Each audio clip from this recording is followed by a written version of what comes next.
guys, welcome back. So it is another 55 chassis update video. There'll be a little bit more stuff sprinkled in this one though, I anticipate. Where you saw last week is the funny car cage. We got close to finishing it up, so Dad's about to finish that up, and then I'm getting ready to cut X-bars, and we're going to keep rolling with the chassis moving forward.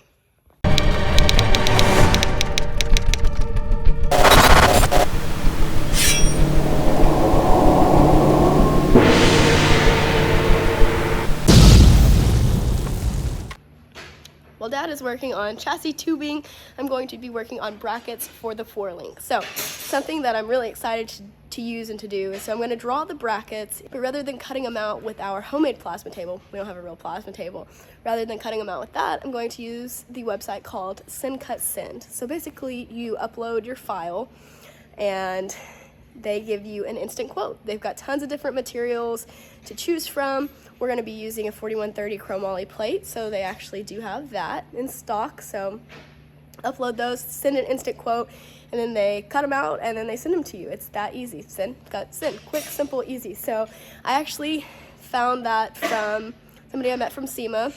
He was a Young Guns judge, and his name is Kyle Kuhnhausen. He uses them all the time, and I'm always like, that looks so neat, I would like to try it. So this is actually the perfect time to do it, because on Nomad back here, we made some brackets. Cutting them, it's a little difficult, so I'll show you those, but I'm excited to use it. So let me show you where we're starting. So I am drawing in Fusion 360. I am self-taught, so if you see something that's not proper, that's probably because it's not, but it gets the job done. So basically going through, I talked with Dad, we got our basic measurements and how we wanted to do this. So this will be the back bracket that goes on the rear end, and then we'll be drawing the front bracket later. So to the left screen, which you can't really see in this part of the video, we have a program from Jerry Bickle Race Cars, which helps determine instant center. So this is all something that I'm learning, the whole setup with the 4-link. I've never had anything like that. It's kind of new to Dad too, honestly, to this extent. So using his software and looking at that, talking with our friend Joe Barry, he's gave us a little bit of his information, so kind of learning from there. But the way that the instant center is determined is based on, you've got with the 4-link, you've obviously got 4 linking points. Kind of self-explanatory, I guess. So you've got 4 points, and so they're depending on which set of holes you're in. So you can see I'm drawing sets of holes, and where the bars come out at the front, if you extend those lines, which I'll talk more about later, is the instant center. So this is a multi-purpose thing. One, drawing the brackets in so we can cut them, but also drawing them in so that way we can use the points to put that into the Jerry Bickle system, so that way we can use that to just automatically determine our instant center based on the different positions. So multi-purpose here, but it's really cool actually. So here we have the basic holes and layout of the rear bracket. So I've just been going off of these measurements that Dad and I have come up with. I drew them out as he was telling them to me, and then it's a couple on the back and putting them over here. So that part's pretty simple. Now it'll come down to the design part, which it's gotta look good from here. So that's the next step. So these brackets will have doubler plates. So the bracket itself will be 1/4-inch material, and then the doublers will be out of 1/8-inch material. So the only thing that really matters here, other like numbers wise, is determining to make sure that there's enough material outside of the holes for the doubler plates to go on, and then that to be welded. So, and just, working on strength there. So as you can see, I draw the circles outside of the actual holes and use that to get the right offset, and then the rest is pretty much just making sure that it looks good. So I go through a couple iterations here, mess it up a couple times, make sure it looks good. So it's a lot of, for what we were doing, just trial and error, making it look how we wanted to make it look. So like I said, not too mathematical on this, and that's when it's kind of fun, is because it is going through and like making something that looks good and not so technical. So I enjoy that part of it. But anyways, you can see the brackets coming into shape here, starting to look good. So that's always exciting. And then here I'm coming in and getting ready to make the doublers. So once again, using the same method of adding the holes, so that way I can get the lines, using tangent lines, coming in, cleaning up those holes right now with a trim tool, and then you've got a doubler plate there. And something that I did kind of mess up on here is not really a mess up, but I should have drawn these in individual sketches, like each doubler as an individual sketch, as well as each bracket as an individual sketch, because it would make exporting as a DXF file for the send cut send process a little bit easier, but not a big deal, easy to fix. Okay, so this has the back plate with the backer plates or doubler plates drawn as well. So 1, 2, and 3. So we still have to draw the forward plate. So I'm gonna call it good for tonight. It's kind of late, 9 o'clock, not that late, but whatever. So we're gonna leave this here. Before I send it to send cut send, I will, so you'll and I'll show you guys this, but you export the part that you need. So I won't send the doubler plates in with the same file. Like that will be its own file, that will be its own file, and that will be its own file, as well as the plate itself. So there'll be 4 files for this one piece, and it's the doubler plates. So 4 files for that. I'll have to export that, go over it, read all their dimensions, because I can't remember, or their requirements. I can't remember if you leave dimensions or no. I don't think you do. So after we get those drawn, maybe we can order those Monday. Okay, disregard. We are going to go ahead and continue tonight. So these are some measurements for the front bracket, which I'm getting ready to draw. So what I'm doing here is I just drew a circle that represents the tire. So you can see I did a little bit off. So that line that's on the bottom is representing the ground, so ground height, and then the tire is representing the tire height. So I actually ended up moving that up a little bit later. So 3 different sketches. One is the rear bracket like you saw, second is the tire, and the third is the front bracket. So what I'm doing here is going through, and that line that I just drew is a representation of the actual 4-link bar. So it's shooting for 22 inches long from center to center, and mainly what I do a lot of initially, as you'll see, is drawing like lines that I'm using as dimensions, lines that I'm using as construction lines. So I don't actually change the line type. Maybe I should, but I'm using it for my own stuff, so don't change the line type. It looks like a regular line, but I use lines and working dimensions to position the actual components for the part itself. So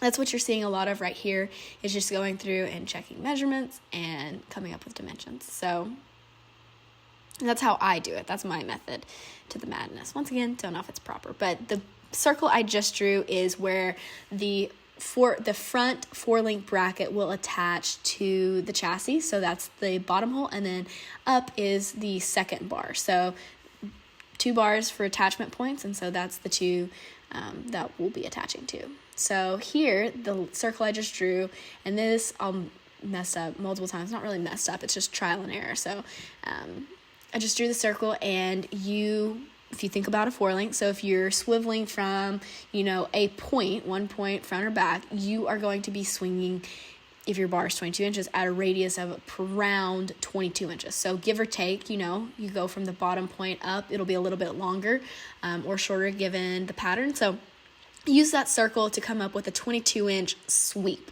So I'm not sure what I'm doing here. Oh, math. That's what I'm doing. So doing a circular pattern now where I will be adding the holes for the sweep. So you'll see what I'm talking about. So the way I do this is, and I don't know if this is proper again, but do the circumference of the circle and then divide it out by the total amount of space and the diameter of the actual circles for the holes. So went through there, figured it out. I think it was like 197, and so I actually only need like 7 of those. So I go through and keep the ones I want and uncheck, which is what I'm doing right there. Uncheck all of the ones that I don't want. So you can see that section of holes that is left there is on a 22-inch sweep, so sweeping radius. So if you drew, like I said, it'd be a little bit give or take on length, but that's what we're doing there. So we're actually checking to see. But you have some adjustment in the 4-link, so lots of circles to delete. This is a book from Jerry Pickle as well that we're using for reference to go through and look at the different instance center points and stuff. Lots of math. Funny enough, this is something I really like, is math. I like math. So doing the same thing at the top, using the 22-inch sweep, same story, different day, so going through unchecking like 190 circles, but it's okay. So what we're doing here is, if you see, so we're extending the line to check instant center. So that point where you see at where the two lines come to meet, that is your instant center. Talk a little bit more about that later, but we're checking to see if we've got enough adjustment in our brackets. Okay, so these are the plates. This is what I went ahead and got finished up the other day. So this itself, this outline, is one bracket. And then if you see the small outline in here around the 7 holes or 11 holes here, so that's a doubler plate or a backer plate for reinforcement strength. So that'll be 1/8 inch plate, while this will be 1/2 inch or 1/4 inch plate, sorry. And then that's a backer plate, and then that's a bracket, backer plate, backer plate. So there's 7 individual files, which I will show you here. So you can see the way I have it separated is I exported each of those individual plates as different files. So you've got the back plate, the doubler, front plate, doubler. So those are each individual files. And okay, so here's what you do next. You come over to Send Cut Send. This is the site. You click Get Instant Quote. It's so cool how easy this is. So I do have an account here. It's free, easy to make. Browse files on your computer. Let's do the front bracket. So they accept a lot of different file types, as you can see: DXF, DWG, EPS, Adobe Illustrator. So I just exported a DXF out of Fusion 360. So I'm going to choose for upload. See? Processing. So come down here. So neat how easy this is. And I've never used this before. I've just looked at like getting quotes and stuff. So I'm really excited to get to try this. So here is the front bracket. So it sees the measurement, and then you confirm that it's in inches or millimeters. It's in inches. So then you've got all kinds of different metals or materials, as you can see here. So you've got composites, wood, plastics, metals, lots under each. So we're doing it out of steel. We're doing it out of 4130 chromoly, and this bracket will be out of 1/4 inch. So we choose here. So you can see that you get different quantity discounts, price breaks going on here. But we're going to do 4 of these. So you can see that it instantly drops it to $78.12 for each bracket. And then you click Next, add it to the cart. You can choose to deburr it. But that's it. That's that simple. And then you check out, and then I'll keep you guys updated on how fast it comes in and what it looks like when it comes in. But this is so cool. It's just so neat. So I had to share it. So that's how it's done. Okay, so update. I don't remember what you guys saw last. There's been lots happening. So I've got these bars in, and then here is the removable cross member section. So that's all, again, SFI regulations, rules on how that's laid out. So today, working on getting seat braces in and quite a few other bars, hopefully. But we got reinforcement backup. Jake from State Farm came on a way up here, so I don't know if we're gonna help or distract, but we're gonna do something. Bitch and offset knot.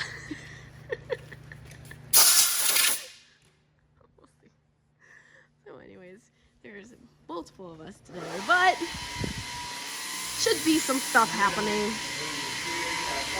Dad is out here dealing with trees and backhoes and burn piles and stuff, so he left Jake and I to do these crossbars, so probably won't be as good as him, but we're gonna do the one from here. See the marks? Across. So those are actually some pretty complicated notches, so we'll see if he approves. But I just got done cutting the bars. Jake's polishing them. Then we're gonna get to notching.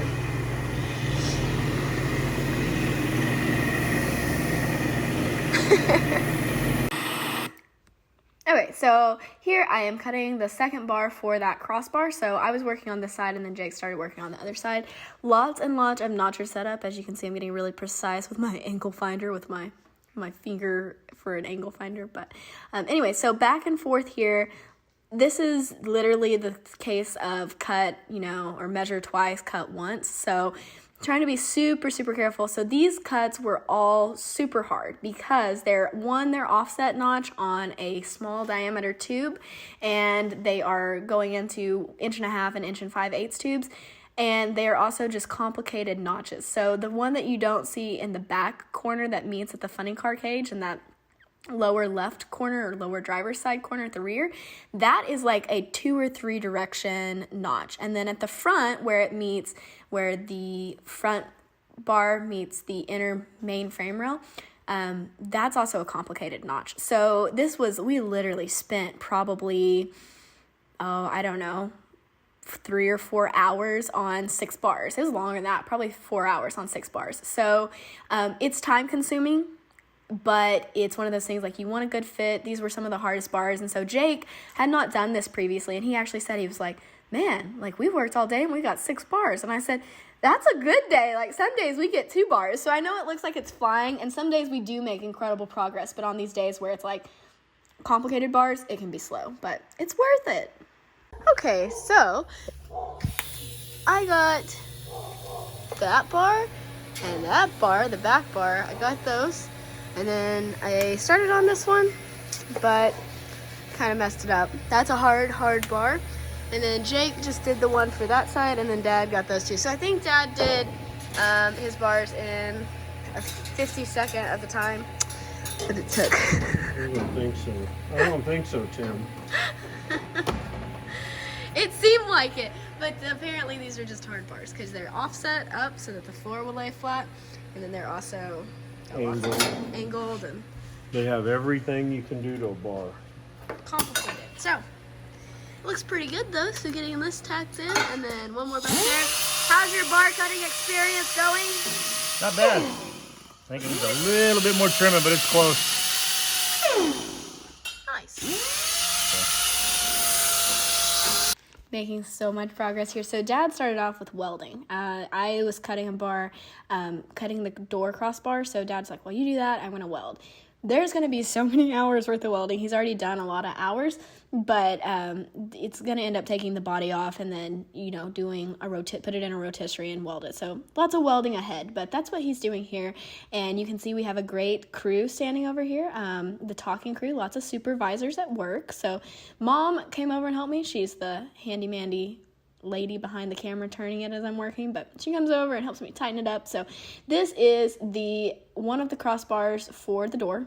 So I'm going back and forth fitting that. I did this like 10 more times, but I spared you guys that boredom. So back and forth, walking those circles. But getting that bar in, and then once again, good stand around walking crew. Dad's doing a good job of holding that bar up right there, so back and forth. So I ended up hand fitting this one. So once I get it close, just taking that hand belt sander, Dad's tacking it in now, and then we're getting ready to do the other bar that goes the other direction. So the first one was 1 5/8. This one is out of 1 1/2, and that is actually a 2-piece bar. So getting measurements on that, and then getting ready to cut that. So he gets the measurement, I go cut it, but I realize I don't have a long enough stick. That's kind of heavy, not gonna lie. So going back and forth cutting bars there.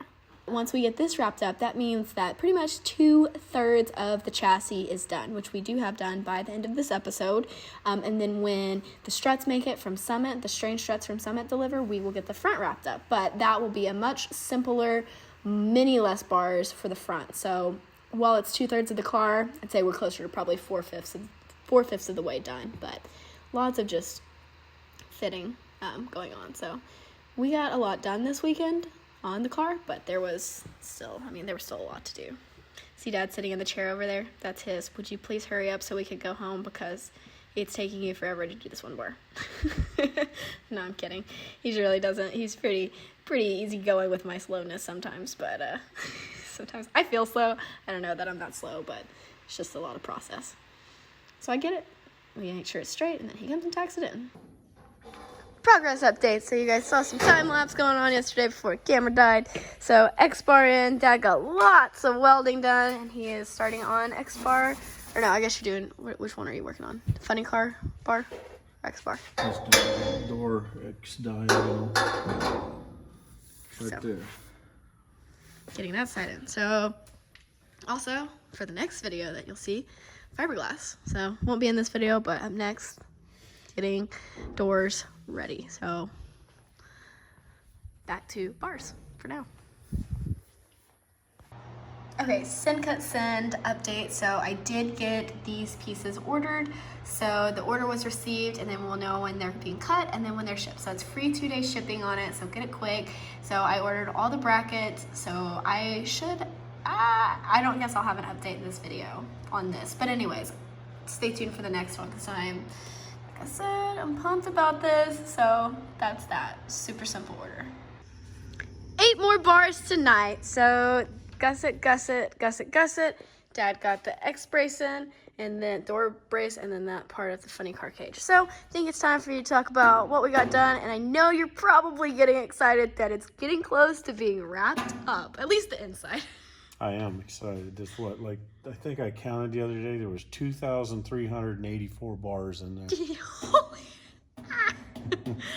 I almost believed you. Maybe 100. I almost believed you. It's a lot. There's a Probably lot that many bars. cuts. There, yeah, literally, probably that many cuts. If you figure that you cut each one of these, you notch that like 20 times. It took me to do that like a million times. It does. I mean, you can't just do it and do too much, because then you got a wasted bar, so you have to sneak up on it. And it's that last little cut that's marginal. Like, it's either gonna be good or you're gonna go too far. Well, that funny car cage bar over there seems so easy. I actually picked up a piece of scrap that was already bent, and I wasn't even planning on putting a bin on that lower section there. And it's like, this is gonna work. And I put it up there and I started trimming. Everything was so good. And then all of a sudden it was so bad. I was a quarter inch short, and there's nothing you can do. You can't add to it, you can't stretch it. Can't weld that kind of gap. Like, that's just... You can't do anything. So I made another one, got it almost perfect, and ground a quarter inch too much. Yeah. So I had 2 exactly the same. Third one I really slowed down, but Yeah. So there's literally, probably 2,000 cuts in that thing. There's a lot. And then here, so I'm slow. Like, I'm learning. But I got really close on that one, and then Dad was standing over there bending, and then I wrapped the bit up in the tube. So. The tube's so thin, it takes nothing to I was grab going so careful, so slow. It was my final cut, but I wrapped it up and had to make a new one. So it's still 8 bars tonight. We have 2 more. There's a kidney bar. It goes from the bottom of that outer funny car cage bar down to the X bar, and then the butthead bar, or headbutt bar, whatever you want to call it. It's probably a butthead bar. Probably. That's it. I think that's literally, other than the X brace under the transmission, we're waiting on a gear vendor now. So I can't just put that in without having some gear vendor action in there. We've actually got thanks to Rick Johnson, we've got a hollow sample piece, and in a day or 2 we should have a adapter. We'll put that in, put an X brace underneath the main rails, and then we'll probably put a mount here somehow for the shifter. I think we're gonna make this part of the tunnel removable so we can get in here to get the dry shaft or gear vendor out. So we'll set that shifter over to the side when we do that. And it'll be easy to get to transmission bolts and get to lines, check fluid, all of it's gonna be so much easier with that removable. But I really like how the tunnel turned out. I think that looks good. And the removable cross brace, that looks nice. Yeah, the transmission will drop out the bottom, but we can get to the bolts. We always fight your Camaro, especially. Yeah, mine's a little easier, but no ratchets up in there and feeding a swivel just right above the click, falls off. Yep. I can just reach in there with an air ratchet or electric ratchet and rip it out. Yep, so separating the car into thirds, front, middle, back. We're technically close to 2/3 done, but I think the front should go a lot quicker, right? Like, I think we're like 4/5 done. Oh, that's a great. There's only a few bars up here. We're waiting on struts, so we got lower control arms to build. The upper frame rails, a couple bars down. It's not as much little bar gusset work. No, it's way easier. So let's do a walk around real quick so you can see all the progress. But lots of bars down, not as many to go, and that's a good thing. You've already seen the back. I won't show that again, but from the back looking forward, we're moving up and making headway. Okay, so that's the inside's pretty much wrapped up. So the bar that Dad was talking about yesterday or the last time was the kidney bar right there, and then that headache bar right there. So a little bit shorter episode this time, but that's good for this because that means there was a little less chassis work. So as always, I hope you guys enjoyed. I'll be back next Thursday with fiberglass, so I think you guys are going to really enjoy that video. But as always, be happy, go fast, and stay pretty. I will see you guys next time.